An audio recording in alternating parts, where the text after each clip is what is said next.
Friends, మళ్ళీ చూస్తున్నాం కదా, ఇప్పుడు మనకు కనబడుతున్నది ఛాయా.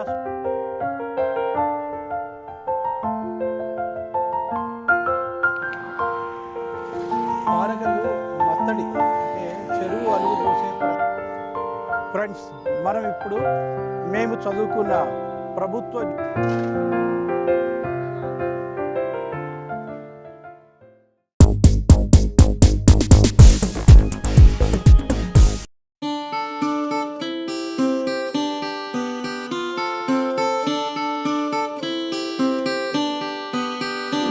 హైదరాబాద్ నుండి బస్సు దిగేసి డైరెక్ట్గా bus stand, Nalgonda bus stand ఎదురుగా ఉన్న నా ఆప్తమిత్రుడు శంకర్ బాబు ఇంటికి చేరుకున్నాను. ముందుగానే ప్లాన్ చేసుకొని ఉన్నాం. పానగల్ కుగ్రామం, కానీ ఇప్పుడు నల్గొండ మున్సిపాలిటీలో అయింది. చాలా worth place, very near to the Hyderabad city. చలో మనం వెళ్ళి ఇప్పుడు ఆ పానగల్ ఛాయా సోమేశ్వర దేవాలయం చూద్దాం. రండి నా వెంట, ఇది నా ఊరు, మన ఊరు, రండి. ఆ శిల్పకళా సంపద, ఆ ప్రశాంతత, నీటి మధ్యన ఉన్న వాతావరణం, ఇవన్నీ కూడా మీరు చేయొచ్చు. నిజానికి కూడా హైదరాబాద్కు చాలా దగ్గర ఉంది. పొద్దున్నే వచ్చి సాయంత్రం వెళ్ళొచ్చు. ఒక మంచి ఆట విడుపు ప్రదేశం. హాయ్ ఫ్రెండ్స్, చూస్తున్నాం కదా, ఇప్పుడు వచ్చింది ఎక్కడో తెలుసా? నేను తెలంగాణలో అనేకమైన ప్రదేశాలు తిరిగాను, డ్యాములు, గుళ్ళు అంతా కూడా. మొన్న మధ్యలో అమెరికాకు కూడా పోయి వచ్చాను. కానీ ఇప్పుడు నేను పుట్టి పెరిగిన ప్రదేశం ఇది, నా జిల్లా, నా స్వస్థలం నల్గొండకు వచ్చాను. అది పానగల్ దేవాలయం. ఈ దేవాలయ ప్రాశస్త్యం గురించి చెప్పాలంటే, పుట్టి పెరిగిన ఊరు కాబట్టి అంత ఇంపార్టెన్స్ తెలియదు, కానీ ఎక్కడెక్కడి నుండో విదేశాల నుండి కూడా ఇక్కడికి వచ్చి చూసేవాళ్ళు ఉన్నారు. ఇది 11వ శతాబ్దం 12వ శతాబ్దంలో కుందూరు చోళులు వాళ్ళు కట్టిన గుడులట. ఒకప్పుడైతే ఇది ఒక చిన్న కాలువ మాత్రమే ఉండేది ఇక్కడ. ఆ కాలువ మధ్యలో గుడి ఉండేది, కానీ ఇప్పుడు ఒక పాండ్ కట్టారు. చాలా అందంగా కనబడుతుంది. ఆ పాండ్ కూడా చాలా బ్యూటిఫుల్గా ఉంది. అందులో బాతులు కూడా తిరుగుతున్నాయి. వా, ఫ్యాంటాస్టిక్ రియల్లీ.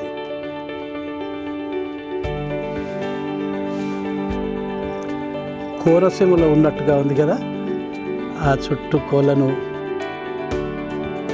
చాలా చాలా చాలా బ్యూటిఫుల్గా ఉంది. దీంట్లో మనకు బాగా చూడండి, చేపలు కూడా కనబడుతున్నాయి. బోలెడన్ని చేపలు కనబడుతున్నాయి. Yeah, you can enjoy the fishes also here.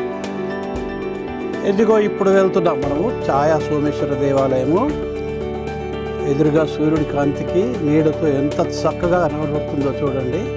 చలో 11వ శతాబ్దంలోకి మనం కూడా వెళ్దాం, పదండి. 11వ శతాబ్దం, 11, 12వ శతాబ్దంలో కుందూరు చోళులు, ఆ పేరున్నారా, కుందూరు చోళుల మహారాజులు. అది ఎంతో కాలం కష్టపడి కట్టారు. అయితే ఈ ఆలయంలో ఒక రహస్యం దాగి ఉంది. అది ఇప్పుడైతే ఛేదించారేమో. ఒక నీడ పడుతుంది. మామూలుగా సూర్యుడి నీడ ఎలా పడుతుంది? పొద్దున్నుండి తన పరిభ్రమణంలో ఒకవైపు మారుతూ ఉంటుంది నీడ. కానీ ఈ నీడ మీకు పొద్దున్నుండి సాయంత్రం వరకు ఒకే తీరుగా కనబడుతుంది.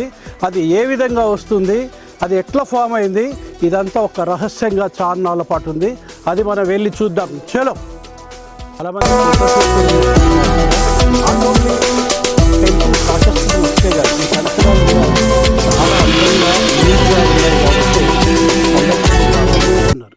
చూస్తున్నాగా మనం అప్పటి నుండి ఈ ఛాయా గుడి గురించి ఎంతో ఆసక్తిగా ఎదురు చూస్తున్నాము. ఈ గుడి ప్రాశస్తము, దీని రహస్యం చెప్పడానికి ఈ స్థానిక పూజారి గారు ఇక్కడ ఉన్నారు. వారి మాటల్లో వారిని అడిగి తెలుసుకుందాం మనం. అయ్యా, దీని యొక్క ప్రాశస్తం ఏంటి? ఈ ఛాయా గుడి కొన్ని ఏళ్ల సంవత్సరాల పాటు ఉన్నదట. అది దాని ప్రాశస్తం చెప్పాలని కోరుతున్నాను. ఇది మనకు నల్గొండ అండి. మన నల్గొండ పరిధిలో దీన్ని పానగల్లు అంటారు సార్. ఇది పానగల్లు మున్సిపాలిటీ పరిధిలో ఉంటుంది. అయితే మనకు ఇది శ్రీ ఛాయా సోమేశ్వర స్వామి దేవస్థానం. ఇది పానగల్లుని దీని ఒక రాజధాని, మనకు దీని ఒక రాజ్యాంగం చేసుకొని దీన్ని శ్రీ ఛాయా సోమేశ్వర స్వామి, ఇక్కడ స్వామివారు వెలిసిన లింగం ఇది ఒక పానగల్లుని శ్రీ వెంకటేశ్వర స్వామి, శ్రీ పచ్చల సోమేశ్వర స్వామి, శ్రీ ఛాయా సోమేశ్వర స్వామి దేవస్థానం. ఇది మనకు 1050 సంవత్సరాలండి. 11వ శతాబ్దం నాటిది. మనకు కాకతీయుల సామంతులు, కుందూరు చోళులు ఈ దేవాలయాన్ని నిర్మాణం చేశారండి. అంటే ఒకప్పుడు ఈ దేవాలయం మొత్తం మనకు ఒక 30 సంవత్సరాల వరకు ఇదంతా శిథిలావస్థలో ఉండేది. ఈ మధ్యకాలంలో 2016లో కృష్ణా పుష్కరాల సందర్భంగా ₹1 కోటి నిధులతోటి ఈ దేవాలయం అభివృద్ధి అవ్వడం కూడా జరిగింది. అయితే మనకు ఈ మాన్యుమెంట్ వచ్చేసి ఆర్కియాలజీ మాన్యుమెంట్ స్టేట్ ఆర్కియాలజీ పరిధిలో ఉంది సార్. అదేవిధంగా దేవాదాయ శాఖ ధర్మాదాయ శాఖ ఎందుకు ఉంది సార్. ఒక కమిటీ ద్వారా ప్రత్యేక ఈవో గారు దీన్ని అభివృద్ధి చేయడం జరుగుతుంది. అయితే మనకు ఇక్కడ 3 గర్భగుడులు ఉంటుంది సార్. ప్రధాన గర్భాలయము శ్రీ ఛాయా సోమేశ్వర స్వామి, దత్తాత్రేయ స్వామి, సూర్య భగవానుడు. అన్ని మిగతా 2 గర్భాలయాలు బయటలో ఉన్నట్టు ఉపాలయాలు కూడా ఔరంగజేబ్ కాలంలో హిందూ దేవాలయ పైన విగ్రహాలన్నీ కూడా ధ్వంసం అవడం కూడా జరిగినది. మనకు సాక్షాత్తు భోలాశంకరుడు వెలిసిన లింగం ఇది. మనకు కిందికి ఉంటారు స్వామివారు, స్టెప్స్ ద్వారా దిగి అక్కడ చక్కగా అభిషేకం కార్యక్రమం కూడా నిర్వహించుకోవడం జరుగుతుంది. మనకు స్వామివారు బ్రహ్మసూత్రం ఉన్న శివలింగం అనేది. మనకు శివలింగాలు అన్ని చోట్ల ఉంటాయి, కానీ స్వామివారు నేత్రాల దగ్గర ఒక లైన్స్ ఉంటాయి, గీతలు. బ్రహ్మసూత్రం ఉన్న కలిగిన శివుడు. మనం ఒకసారి ఓం నమ శివ అంటే 1,000,000 సార్లు అని చెప్పడం జరుగుతుంది. మనకు వచ్చేసి ఇది మొత్తం కూడా తెలంగాణలో అద్భుత గుడి అంటే ఒక ఛాయా సోమేశ్వర స్వామి దేవస్థానం ఉంటుంది. దగ్గర ఒక నీడ పడుతుంటే మనకు మిడిల్లో ఒక స్తంభం ఆకారంలో నీడ పడుతుంది. మనకు సూర్యోదయం నుంచి సూర్యుడు అస్తమించిన దాకా ఒకే స్థిరంగా ఉంటుంది. ఒకవేళ మబ్బు కానీ వర్షం కానీ ఉన్నా సరే ఆ శివుడి పైన నిశ్చలంగా వెనక భాగంలో ఒక స్తంభం పడుతుంటుంది. మనకు ఏ స్తంభం మీద అన్నది కూడా అంతుపట్టని విషయం. వాతావరణం ఏ రకంగా ఉన్నా సరే ఆ స్వామివారి పైన స్తంభమాకారంలో నీడ కనబడ జరుగుతుంది. మనకు చీకట్లో మాత్రం కనబడదండి. మనకు సన్లైట్ మారుతున్నా సరే ఆ ఛాయ కూడా మారుతుండాలి. కానీ ఇక్కడ మాత్రం ఆ స్తంభం మీద మాత్రం ఎటు కూడా డైరెక్షన్ మూవ్ కాకుండా ఒకే స్థిరంగా ఉండడం కూడా జరుగుతుంటుంది. మనకు చాలామంది పరిశోధనలు శాస్త్రవేత్తలు వచ్చినా కూడా ఇప్పటి వరకు ఇంకా పరిశోధనలు జరుగుతున్నాయండి. కానీ వాళ్ళకు కూడా అంతుపట్టల విషయం ఇది ఒక దేవరహస్యంగా భావించుకోవాలి.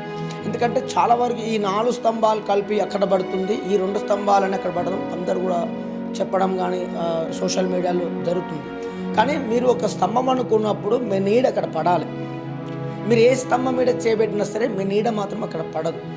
అయితే వాస్తవానికి ఇది మనకు స్తంభం మీద కాదండి. పురాణంలో మన తాత వాళ్ళు నాన్న వాళ్ళు ఏం చెప్పారంటే, ఎదురుగా సూర్య భగవానుడు, సూర్యుని భార్య పేరు ఛాయాదేవి, శనీశ్వర తల్లి అమ్మవారు విగ్రహలోపల కాకుండా ఛాయా రూపంలో కొలువైంది ఛాయాదేవిగా. ఎదురుగా సూర్య భగవాన్ ఇచ్చారండి. మనకు సూర్యుడు ఉదయిస్తున్నప్పుడు ఇది తూర్పు గర్భగుడి, పడమర గర్భగుడిలో సూర్యకిరణాలు పడతాయండి.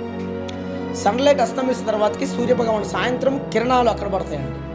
వచ్చేసి మనకు త్రికుటాలంగా పిలుస్తారు. ఇది ఆమె ఛాయాదేవి ఇప్పుడు కూడా ఆమె తపస్సు చేస్తుంటుంది. శివుని గురించి తపస్సు చేస్తుంటే ఆ తపస్సుకి మనకు భోలాశంకరు మెచ్చుకున్నారు. ఆమెకు ఒక వరం ప్రసాదించారు. నువ్వు ఎప్పుడూ తపస్సు చేస్తున్నావు కదా, నా పైన నిలిచేటట్టు కూడా ఆమెకు వరం ప్రసాదించి ఆమె వరం పొంది శివుడి పైన ఛాయాదేవిగా కొలవడం జరుగుతుంది. మనకు ఏనాటి శని ఉన్నా నర్దిస్తున్నా కూడా తొలిపోవడం కూడా జరుగుతుంది. ఇక్కడ సంతాన విషయంలో కానీ ఆరోగ్యాల ప్రకారం కానీ ఎవరైనా మనసు బాగాలేకున్నా ఆరోగ్యాల సంతాన విషయంలో కానీ మనకు పాణిగ్రహం విషయంలో కానీ ఇక్కడ స్వామివారికి మీ స్వస్థాలతోటే ఉదయము 6 గంటల నుంచి మధ్యాహ్నం 1 గంట వరకు అభిషేక కార్యక్రమం నిర్వహించుకోవడం జరుగుతుంది. సంధ్యాకాలం కూడా 5 నుంచి 8 వరకు కూడా అభిషేకాలు కూడా యథావిధిగా కొనసాగడం కూడా జరుగుతుంది. ఎందుకంటే అన్ని గర్భాలయంలో ధ్వంసమైన కానీ ప్రధాన గర్భాలయం మాత్రం ధ్వంసం కాదు. ఎందుకంటే బ్రహ్మముహూర్తంలో సోమసూత్రం అంటే మన వాటర్ బయటికి వెళ్ళిపోయేదాన్ని సోమసూత్రం నుంచి శ్వేతనాగు రావడం కూడా జరుగుతుంది. ఇప్పుడు కూడా మనకు స్వామివారి దర్శించుకొని చక్కగా వెళ్ళడం కూడా జరుగుతుంది. అంటే ఈ గుడి ప్రాంగణంలో ఉండడం జరుగుతుంది శ్వేత. ఇది మొత్తం కూడా ఎటువంటి సిమెంట్ కానీ కాంక్రీట్ కాకుండా మొత్తం ఒక నిర్మాణం అని చెప్పేసి మనకు ఒక స్టోన్స్ ద్వారా నిర్మాణం చేయడం జరిగింది. ఒక రాయి మొత్తం కంప్లీట్గా రాయితోటి నిర్మాణం చేశారు. అయితే మనకు వచ్చేసి 18 స్తంభాలు ఉంటాయండి ఈ మండపంలో. ఈ మనకు మధ్యలో వచ్చేసి 4 స్తంభాలు ఉంటాయండి. మనకు బ్లాక్ బసాల్ట్ స్టోన్ అనడం కూడా దాని పేరు చెప్పడం జరుగుతుంది. అంటే ఒకటే స్ట్రింగిల్ స్టోన్ అది మనకు బ్లాక్ బసాల్ట్, మొత్తం పూర్తిగా 4 స్తంభాలు బ్లాక్. అయితే ఈ గుళ్ళ మీద శిల్పాలు ఏవైతే ఉన్నాయో దాని మీద అద్భుతమైన కథలు మనకు కనబడుతున్నాయి. ఆ స్టోరీ కనుక తెలిస్తే అప్పటి చరిత్ర, దాని ప్రాశస్తం ఇవన్నీ కూడా కనబడుతుంటాయి మనకు. ఆ శిల్పకళ చాతుర్యం చూడండి ఎంత పర్ఫెక్ట్గా. అంటే 11వ శతాబ్దం అంటే దాదాపు 800 సంవత్సరాలు ఒక్కసారి ఊహించండి. చెక్కు చెదరకుండా కూడా ఉంది. ఈ మధ్యకాలంలో మళ్ళీ దీన్ని రెనోవేట్ కూడా చేశారు. ఇది అభయాంజనేయ మందిరము. మరి లోపల విగ్రహాలు అయితే ఏం లేనట్టుగా ఉన్నాయి. ఇప్పుడు దాంట్లో ఏమైనా ప్రతిష్టాపన కానీ స్థాపన విగ్రహాలు చేయడానికి ఇది ఆర్కియాలజీ పరిధిలో ఉంది కాబట్టి అనుమతి ఇవ్వక విగ్రహాలన్నీ కూడా భద్రపరచాం. త్వరలో అనుమతి వస్తే మాత్రం అన్ని గర్భాలయాలు ప్రతిష్ట. అంటే ఇది ఏంటంటే కాలక్రమేణ దీన్ని రిపేర్ చేయడం వల్ల కొంచెం మోడర్నైజేషన్ అవుతుంది. ఇవన్నీ కూడా ఈ రైలింగ్స్ ఇవన్నీ కూడా ఈ మధ్య కాలంలోనే అయ్యారు. ఇది ఆ పైన శిల్పాలు చూడండి ఎంత బ్యూటిఫుల్గా ఉన్నాయో. ఇదండి గుడి ప్రాముఖ్యత. ఓం నమః శివాయ. ఫ్రెండ్స్ చూసాం కదా, ఇప్పటి వరకు ఆ గుడి యొక్క ప్రాశస్త్యం చెప్పారు. 1050 సంవత్సరాల క్రితం, అంటే ఒక 1000 ఏళ్ల చరిత్ర కలిగిన ఈ దేవాలయాలను కాపాడుకోవడం మన అందరి బాధ్యత. దీన్ని పరిరక్షించడం కూడా మన భక్తులు, టూరిస్టుల బాధ్యతే. ఇది ఎంతో పవిత్రమైనది. ఒక మిస్టీరియస్గా ఉన్న ఈ గుడి యొక్క ప్రాశస్త్యం మనం అందరం కూడా చూస్తున్నాం కదా. ఏ సమయంలో వచ్చినా కూడా చాలామంది భక్తులు అతి నమ్మకంతో పవిత్రంగా వచ్చి ఇక్కడ పూజలు చేస్తూ ఉన్నారు. ఇది ఒక రహస్యమైన చరిత్ర కలిగిన ఒక ప్రాచీనమైన ఇంజనీరింగ్ అద్భుతమైన దేవాలయము. దీనిని పరిరక్షించుకోవాల్సిన బాధ్యత మన మీదనే ఉంది. ఓం నమః శివాయ.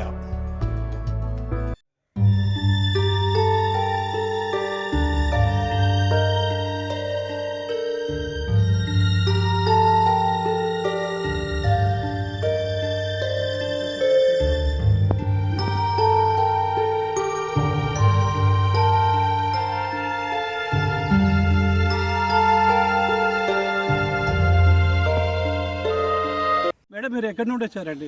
మేము హైదరాబాద్ నుంచి అండి. ఇది మొదటిసారా మీరు పానగల్ చూడటం? అవునండి. ఎట్లా అనిపించింది? చాలా బాగుందండి. ఊరికి పొద్దున్న మా సిస్టర్ చెప్పారు ఎక్కడికైనా వెళ్దాం లాంగ్ డ్రైవ్ అంటే ఇక్కడ ఈ టెంపుల్కి వచ్చాము. It's very very nice, very peaceful. Surroundings అంతా చాలా బాగుంది. ఇప్పుడే ఇట్లా ఉందంటే ఆ కాలంలో ఎట్లా ఉంటుందో అసలు ఎంత పీస్ఫుల్గా. ఈ టెంపుల్లో మీకు ఏమనిపించింది ఛాయాగుడిలో? అది ఫస్ట్ ఆఫ్ ఆల్ లింగం చాలా బాగుందండి. అది it's very nice and of course there is a mystery behind it. ఆ పిల్లర్ ఎక్కడ కనపడలేదు, ఆ షాడో పడుతోందని. మేము వెళ్ళినప్పుడు ఏం లేదు, లైట్ కూడా వేసుకోలేదు. సో అందుకోసం చాలా బ్యూటిఫుల్గా అనిపించింది. తర్వాత ఎవరో వచ్చి లైట్ వేసేటప్పటికి యాక్చువల్గా లింగం కూడా చూసాం, చాలా బాగుంది. పానగల్ చెరువు నుండి వస్తున్న నీళ్ళు దీంట్లో చాలా శుభ్రంగా కూడా ఉన్నాయి. అదిగో చూడండి, అక్కడ వాచ్ టవర్ కూడా ఉంది ఆ పైన. అంటే అక్కడ నుండి పోలీస్ పహారనో లేకపోతే అక్కడ ఉన్న వాళ్ళు ఇచ్చేసి ఈ చుట్టుపక్కల ఏం డ్యామేజ్ చేయకుండా, దీని మీద అటాక్ కాకుండా దీన్ని పరిరక్షించుకోవడానికి అక్కడ వాచ్ టవర్ కూడా ఒకటి నిర్మించారు. తర్వాత ఈ మధ్యకాలంలో డెవలప్ చేసి దీన్ని బాగా శుభ్రం చేసేసి ఈ రాళ్ళని కానీ ఈ గోడలు కానీ ఇవన్నీ శుభ్రం చేసేసి చాలా అందంగా ఉంచారు. సో మీకు ఈ దేవాలయం నచ్చింది అనుకుంటా. పానగల్లోని ఇంకొక ప్రదేశానికి మనం వెళ్దాం రండి. చలో మనము ఈ సోమేశ్వర ఛాయా సోమేశ్వర ఆలయం నుండి సముద్రానికి వెళ్దాం.